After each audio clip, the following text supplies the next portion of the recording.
Yeah, thank you. Yeah. So maybe today we don't have too many students. I don't anticipate too many students, but I still want to run this lecture. Basically, this is our last lecture. I haven't give a summation of these subjects, so I just want to give a summation of these subjects. To be honest, this is the first time we run both. Actually, the first time for the remote, of course, and also we halfly remote, we halfly face to face. So it's very challenging. So my thinking is like I want to see like we have from my point of view I think even you graduate you finish the study of these subjects, there's still some something I want to emphasize after the subjects what you should continue to learn in the future. So thank you everyone. So maybe we don't have big number for today, but it's so in that case you are very free to ask questions. I think like this is a last lecture.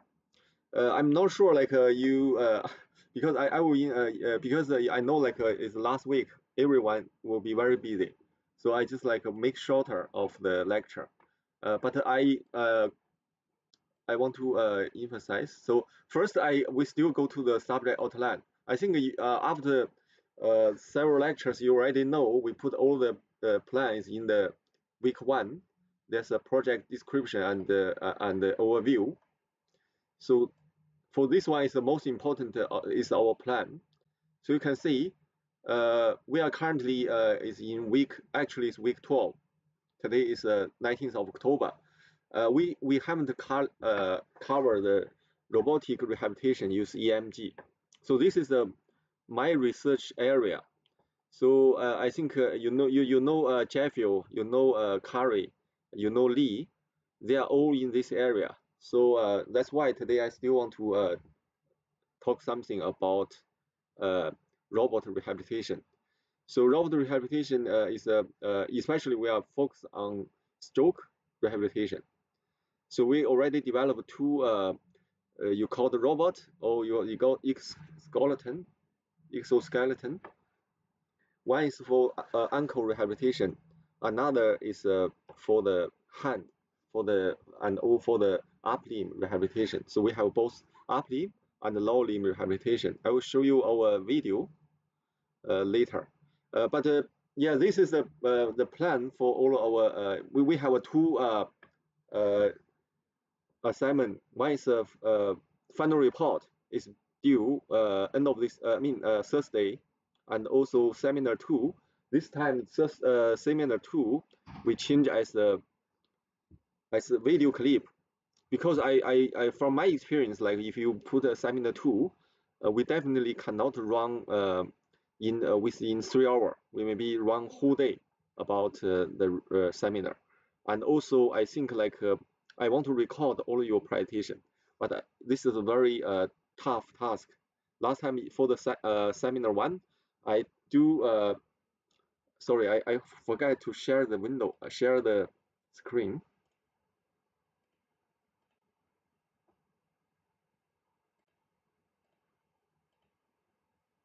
Yeah. So here is the study guide, the all plan, right? So we have seminar 2 and report due actually this Thursday, end of this Thursday.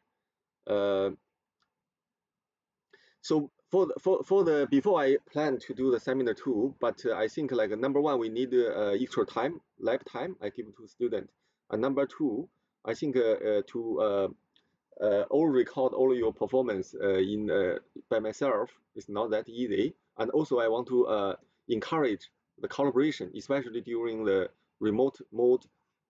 For the collaboration is not that easy, but if you together generate a video, that's good. So I show you like I recorded all your video for your previous so seminar 1. So I'm not sure still, but you know like edit the video is very time consuming. Oh.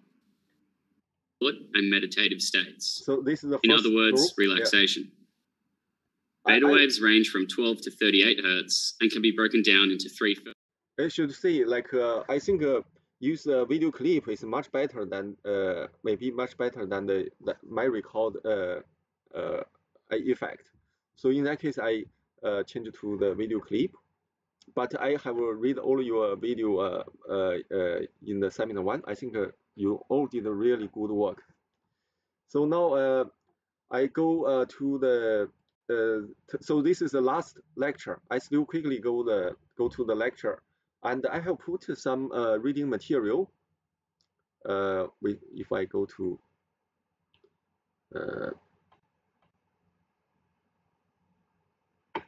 module.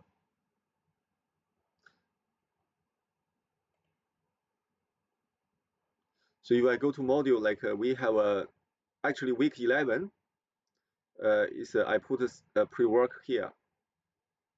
I'm not sure how many students, I know you are quite busy. Have you seen the pre-work for this week? There's a very interesting video here. It's mainly for... When you find an opportunity, don't miss it. Trade it. Plus 500. Everything in life is an...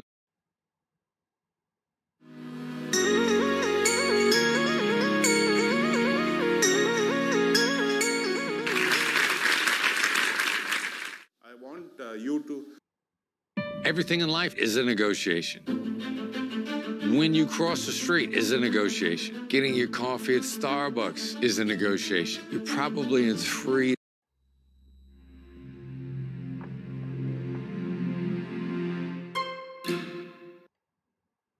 Spot, you want to learn? When you find an opportunity, don't miss it. Trade it.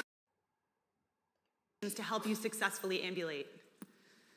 We usually get to a phase of assisted utilization. Can you hear the voice? Hello? No, you should share with sound, I think.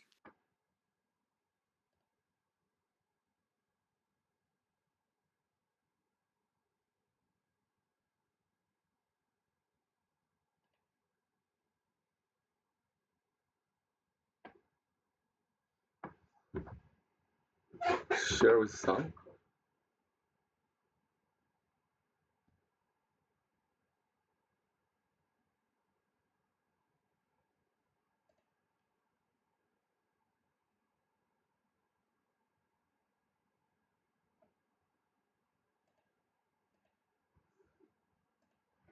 So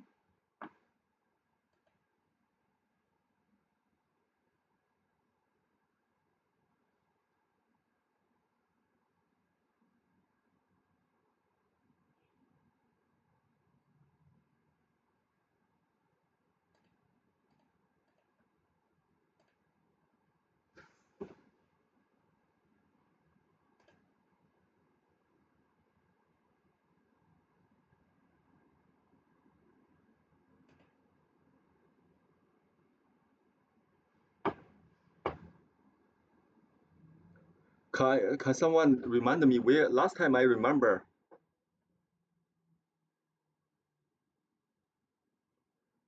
Under share screen, I think, on the left. Under share screen? No, so no. Open the settings again. Yeah. Open the settings again. Yeah, okay. Share screen. Yeah. Click on it. Advanced, maybe? I'm not entirely sure.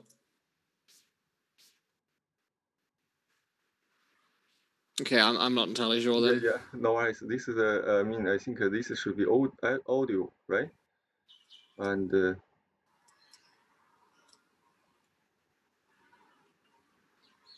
maybe stop sharing your screen and start sharing it again. There might be a button that says share with sound. Still here?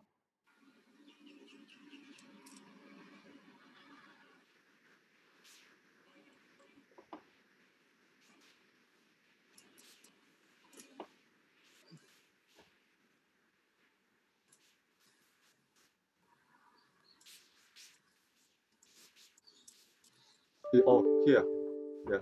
There we go. Yeah, nice, better, right? Of assistive devices. canes, Now walkers, you can wheelchairs, hear, right? ankle-foot Yeah. orthotics, Okay, yeah. braces, things to help you successfully ambulate. The goal is to get to independent ambulation, healthy gait, and an efficient gait. But oftentimes, we don't get there. We stay in a phase of pathological compensations and utilization of assistive devices. So this is mainly for stroke rehabilitation, and we have some gait damage, and then you need some training for the patient. So recently, before they use some machine, or recently they use a robot. And full recovery. That's our goal. So the important thing is this is not physical therapist guided gait training versus robotic gait training. That's not what I'm trying to present. Robots are a tool in the rehabilitation process. And many of you have seen these robots, maybe in commercials or in television shows, where someone's in a seated position and they're able to stand and rise into an exoskeleton and walk around. That's a very powerful message, to be able to stand and walk. But in this environment, what we're trying to do is maximize that dosing of gait recovery, maximize that walking. We want more steps, more quality steps. We want to retrain quality walking and quality gait to help maximize recovery. So what we want to do is pair the physical therapist with the technology to provide the best outcomes. So my background is in biomechanics, and typically we take these patients. You can see in our subjects, we teach several projects related with rehabilitation. One is some group use EMG to do the classification, and also some group is use IMU to detect the head movement or body movement.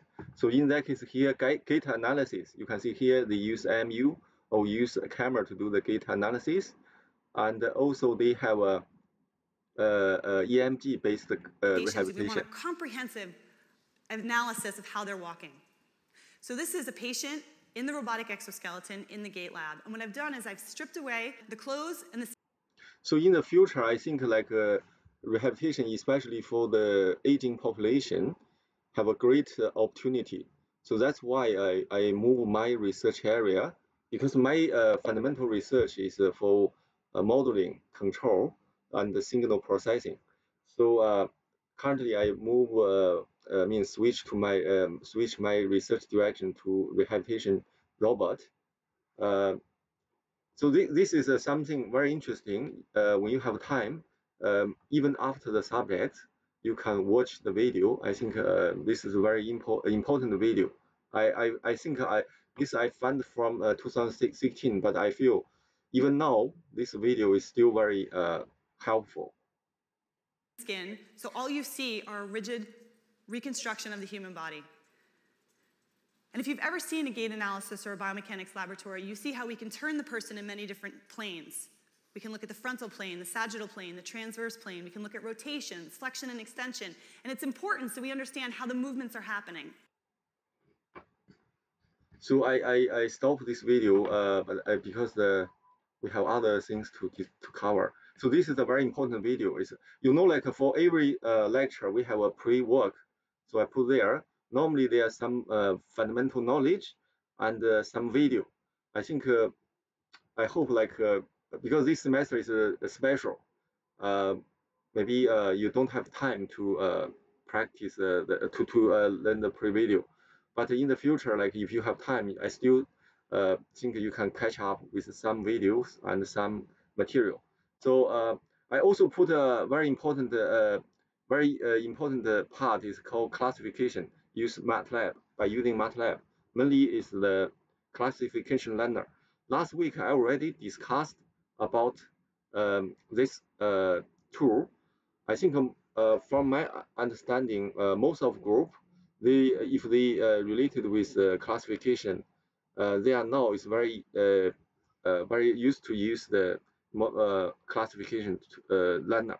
But there's one thing is like mainly issue is related with the import data and construct the data. I think if you have problems, today we still have a chance to discuss with you. So this is a very important, very good video as well. I think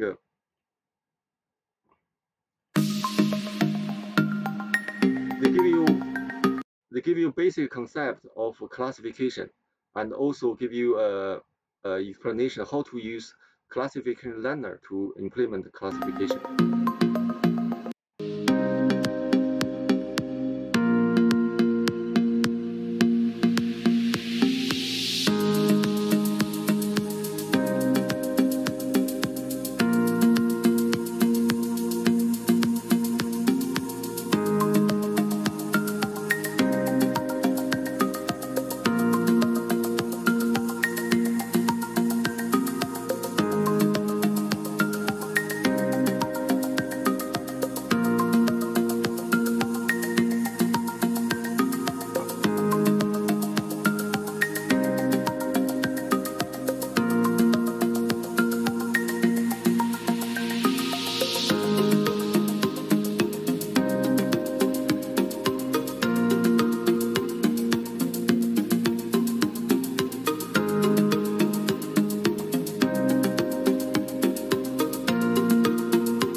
So here is a general explanation about classification of the workflow, and also later you will see the use MATLAB, how to loading data, how to import data, and how to use classification learner.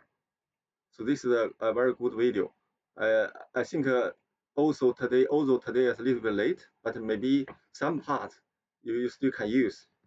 So in that case, I put here, and I also put another video as well.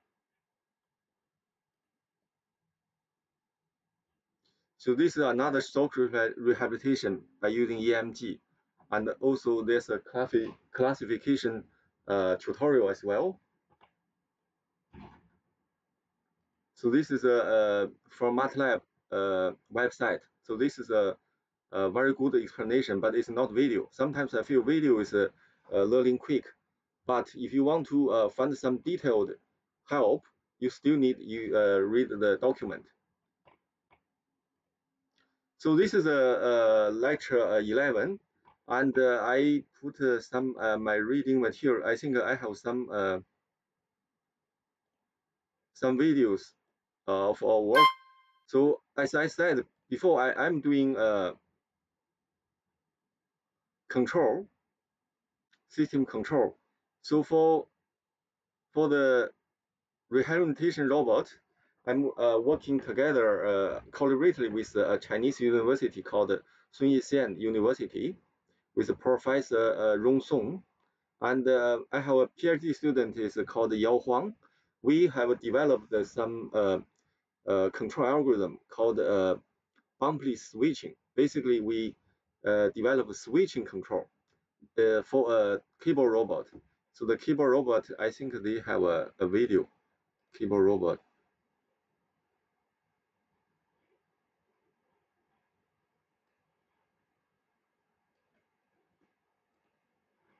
Keyboard robot.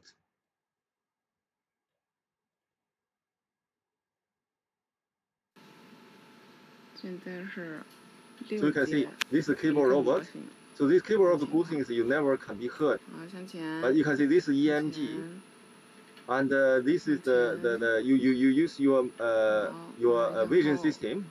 You want to use the right one, actually tracking the yellow one. The yellow one tracking the red one. So this one is actually you when you read, when you want to follow this one, and then your nerve system will generate EMG signal. We will read your EMG signal and generate generative voltage to control the motor. There's a 4 motor. when control the full motor and then control the cable and then generate the actually this is not you push your hand, actually it's the motor push the hand, but the motor try to understand your thinking. So something like this.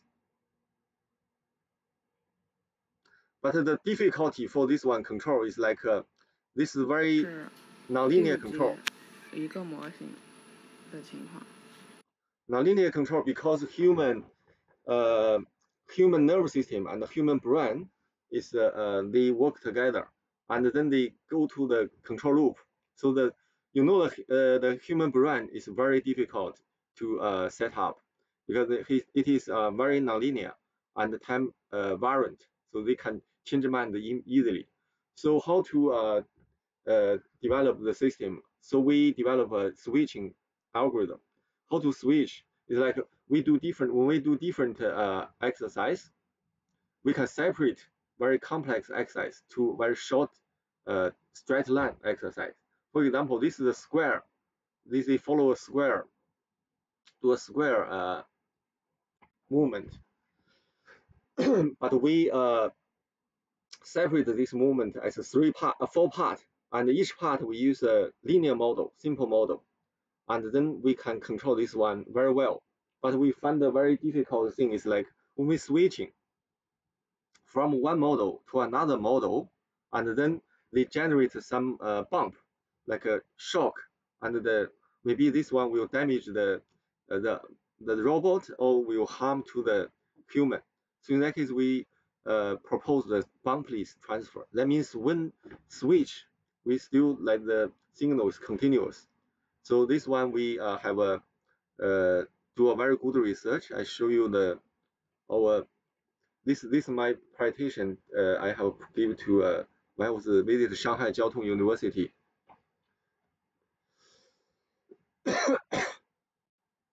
So we put this is our algorithm. Actually, this one how to generate a bumpless transfer. Actually, before this one we switch this before you use single model cannot control well, and then we use multiple model.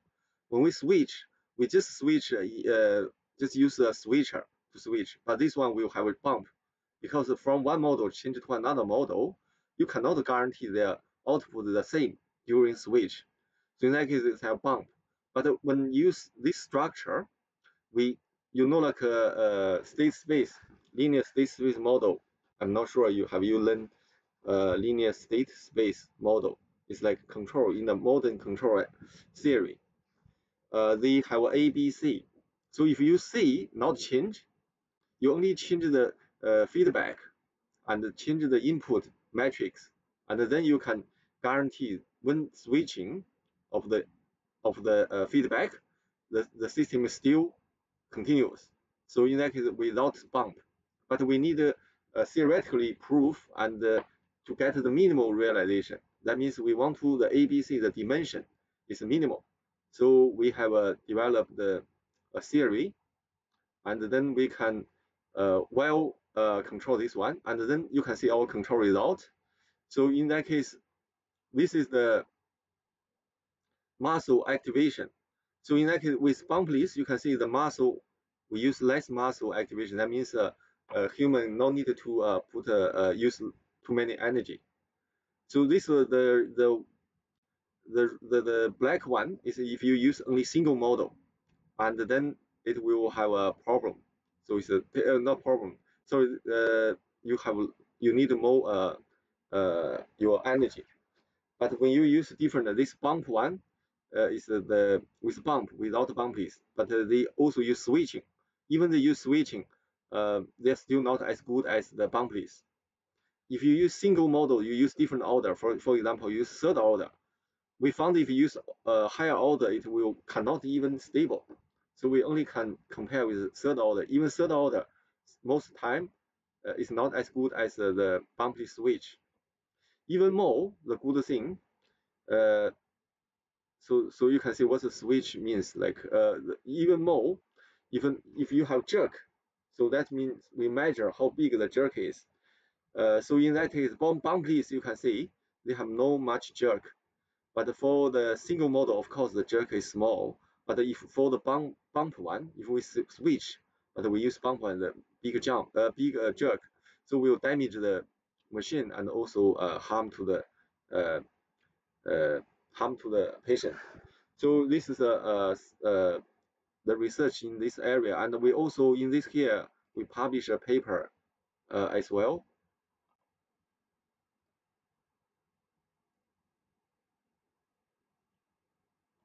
So this is the paper we recently last year we published. So it's in the very high impact journal.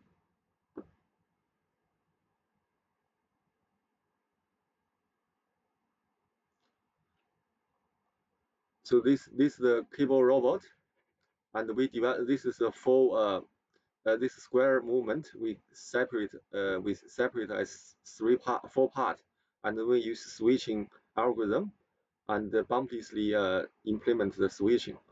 So we get a very good result. So this is one research direction.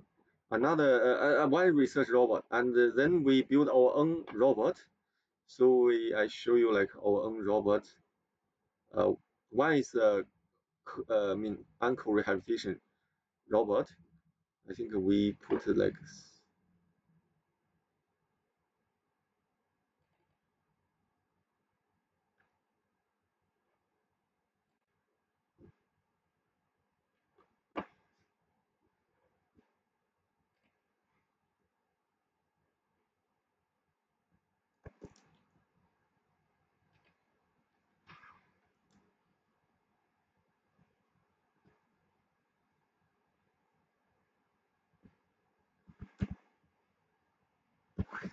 So you can see, actually this part is called EMG connectivity. This is Kari's work. Kari have published papers in the EMG connectivity, and Jeffrey have published some papers in the ankle rehabilitation robot. So this is a connectivity analysis.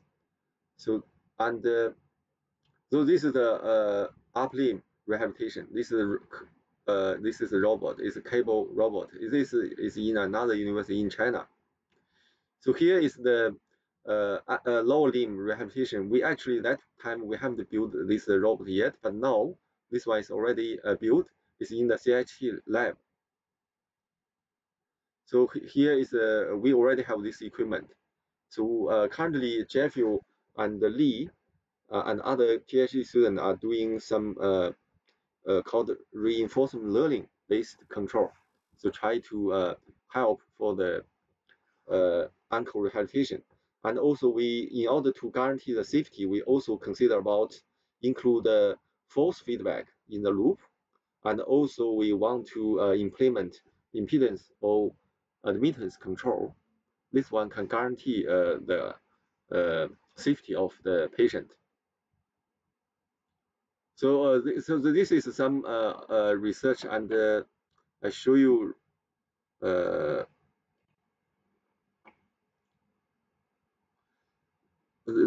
We also have a publication for this collaborated publication for ankle rehabilitation.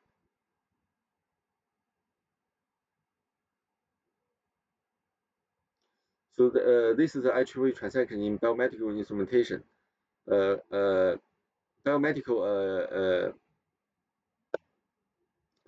engineering.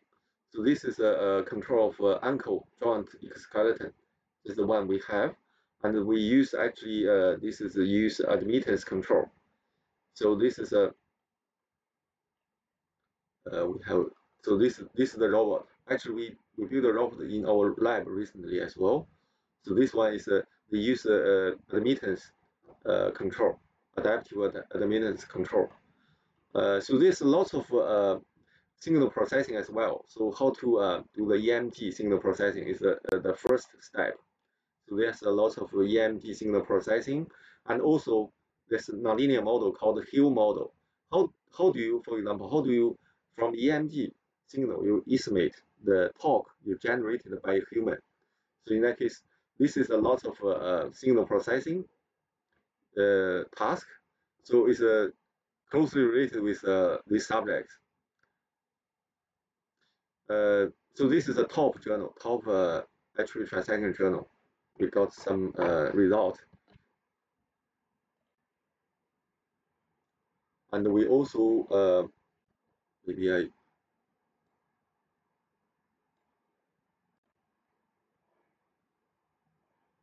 I also found some video. Recently, in our lab, actually, Kari got some funding, and he together with as a leader, his leader together with Lee and Jeffrey, they developed exoskeleton. So I think this exoskeleton, I have some video recently. Just have a video.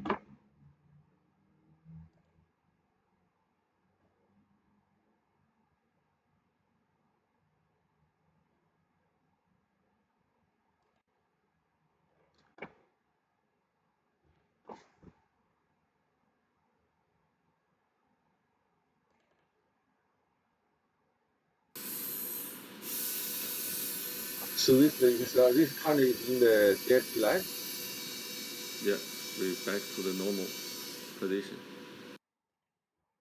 So this one can help stroke rehabilitation. In the future, we will use currently we use computer to control the movement, but Jeffrey and I mean Kari and Lee, they already have developed some. Sometimes they want to use EMG to control, and also they also get the EEG to control the movement. So I think another one is. This is the new designed exoskeleton. So now we start to move. Let's move the hand. And can you move the hand? This is the hand, the finger.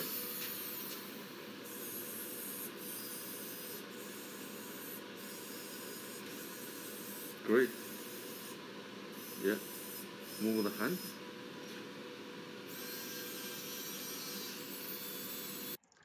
So this is a recent our work, and why I want to do this? Actually, in the 2018, I have joined a international or international Australia biomedical engineering conference. So in that conference, I have met one patient. He actually lose his right arm, but he I think he built a artificial arm himself. He built himself artificial arm, and actually it's the U.S. This hospital. You can see they put the. It's made by Utah Arm. So this is Kari, Kari. This is me. We are in the 2018. There's Australia Biomedical Engineering Conference in Sydney. So I'm one of the committee member. And this patient is actually he loses his right arm, but this arm is he developed himself. But here you can see the connection. Here actually is the hospital is U.S. hospital, have a surgery, put his nerve outside and connect to them with a connector. So in that case, he can develop before he developed other people developed the artificial hand, but he built too heavy. And then he built himself. This one is very easy to use.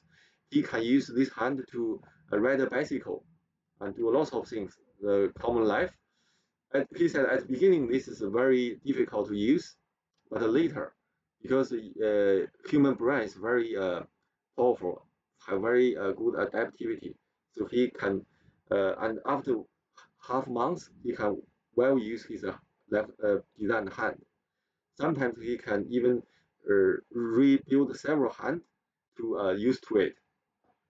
So I think motivated by that, I feel like this is the future research direction. I think in that case, we build the artificial hand, the exoskeleton as well. I have also have other lots of topics to discuss. but today, I think maybe we stop here. Actually, I visit other university. There's a lot of rehabilitation robot. It's very amazing. So I think, in the future, the aging population is increasing. So I think for this subject, one of the main aim is to develop some device or robot to help old people and the patient to do to have a very good life. So this is this part. That's all for all the lecture and all the teaching we have. So I think we go back to the structure of the.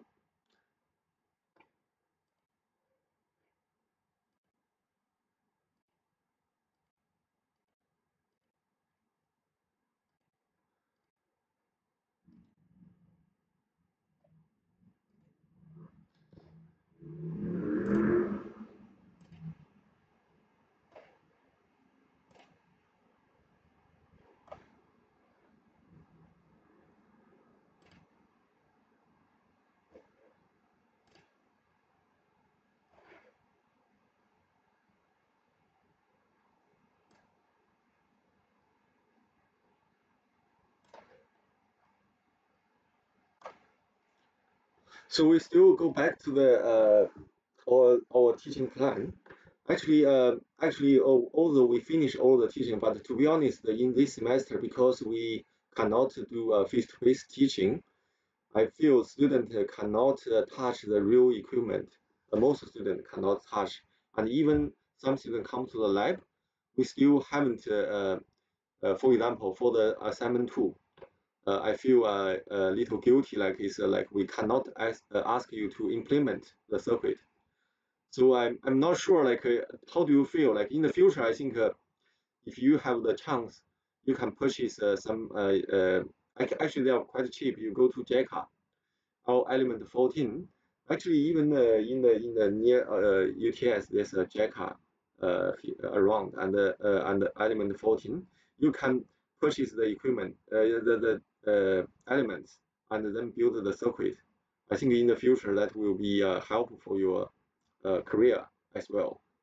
So and also in this subject, my plan is first of course we need to learn lots of biomedical instrumentation, different biomedical instrumentations. So the assignment 1 actually is for that reason. So I ask you to do the literature review, and especially for the biomedical instrumentation. From my observation, most of students doing very well.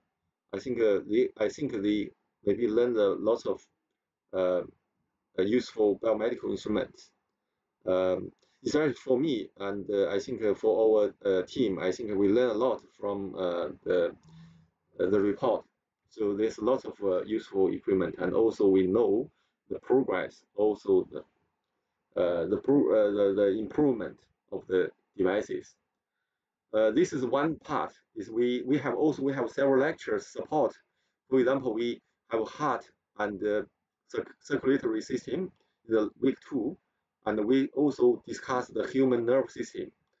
I'm not sure you still remember we have central nerve and the peripheral nerve system.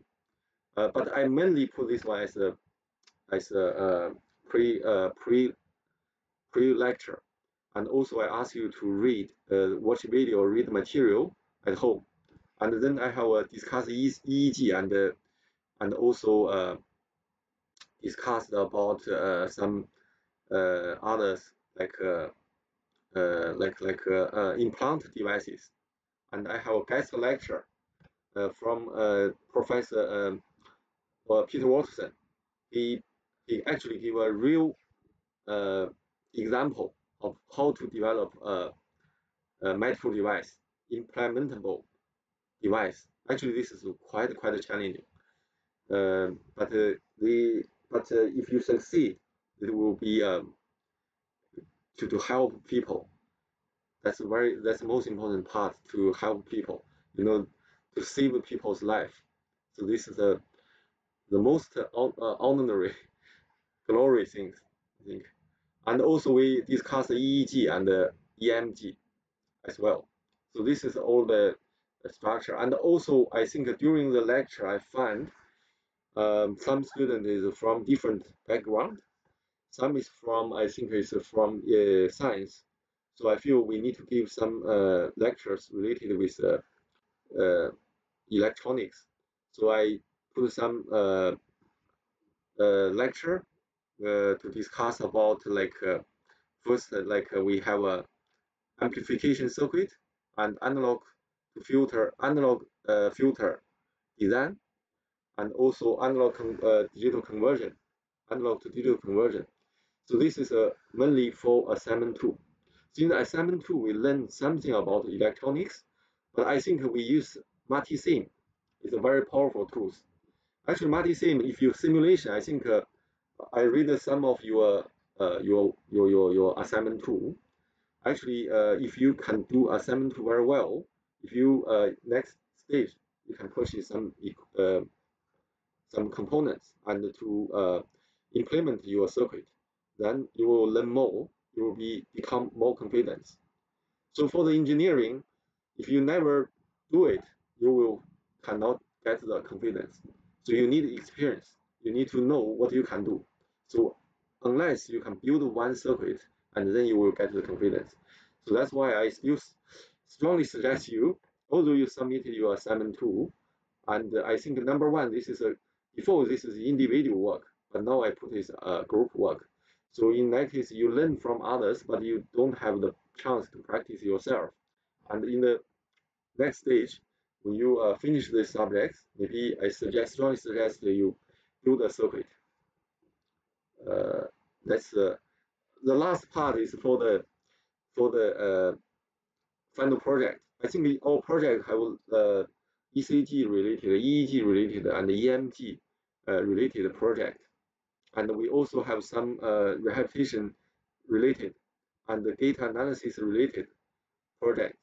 So all this project, I think I will discuss individually with each group, because we cannot have a seminar. But I still want to publish your video clip, because this one will give you other group to learn different devices and different projects. If you agree, I will individually discuss with each group. Of course, if you strongly disagree, I will not put into the published in the canvas. But I maybe just share with our team, our tutors and myself. But if you are not mad, I can share with other group. We can learn from you. But to be honest, this seminar 2 is deserve 15% of mark, and final report 35%. So together is 50%. So this most of mark is in this part. So I think you need to pay a great attention to the final stage. So this is the all for today's lecture. I just want to summarize. Finally, I just want to thank everyone for this very hard time to support my teaching, support our teaching.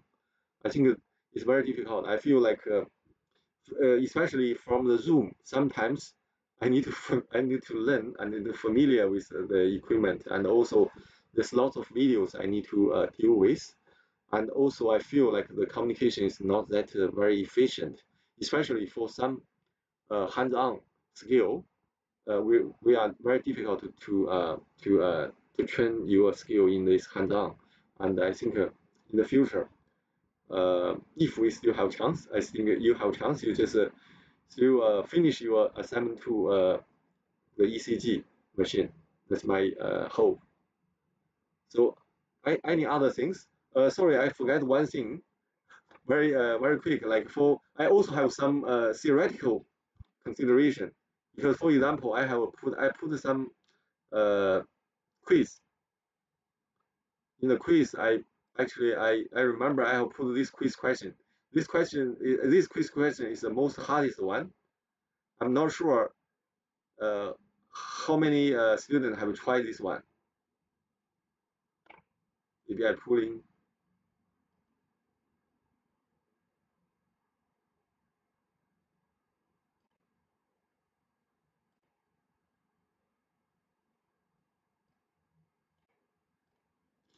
So first, I want to ask how many. I mean, maybe I think maybe you try this question.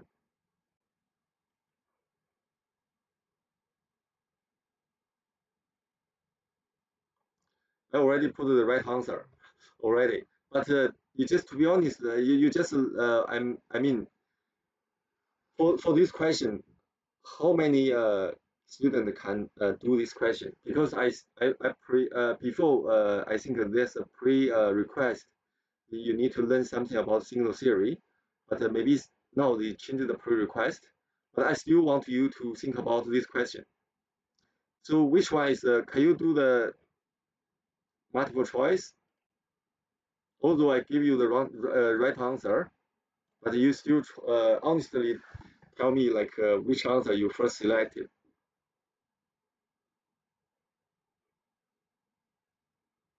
So the question is like their signal, something like this, and you ideally sampled. That means every second is 4 Hz. Every second you have 4 samples, and then it is asked what's the Fourier transform of the sampled signal. Yeah, the correct answer is actually is answer the third answer. So the correct answer. But I'm not sure for this kind of questions. Do you have difficulties to solve this question? Actually, I prepared a document here to explain. Like first, this is the signal. After sampling, it's discrete time signal. Actually, in that case, this signal can be considered as the sample signal is GT, is the continuous signal times the impulse trend, and then the frequency domain is like in time domains multiplication. In the frequency domain should be convolution. So in that case, the spectrum of the sampled signal should be the spectrum of the GT of this one convolute with the impulse trend. So we know the impulse trend, the convolution. I mean the impulse trend. If it's impulse trend, what's the Fourier transform? It's still impulse trend. But for the this is a triangle wave. So for triangle wave, so what's the Fourier transform? Actually, for triangle wave, if you search it in the website, or if you know, actually this is sinc square. So in that case, the answer is a sinc square should convolute with the impulse trend. So in that case, so something like this. So this is the sinc square. So this is the Fourier transform of a square wave. So should look like this. So they are not sinc, it's sinc square. So basically the maximum value is in 0, and then in each integer number is 0. So in the 0, the maximum value is 1. Here is 1. So in that case, convolution with the convolution with the impulse trend is like if you here have impulse and then just move this one to here, and here have impulse, move this one to here. Here we impulse, move this one to here. So in that case, together it looks like something like this. And then you look at the result. So is this result? So of course this is wrong. And this one is we have a because we have a I mean impulse trend. You cannot just only have one wave. So for this question, I think if you still have problem, even our subjects finished, I think you maybe still need to learn something about a little bit about signal theory.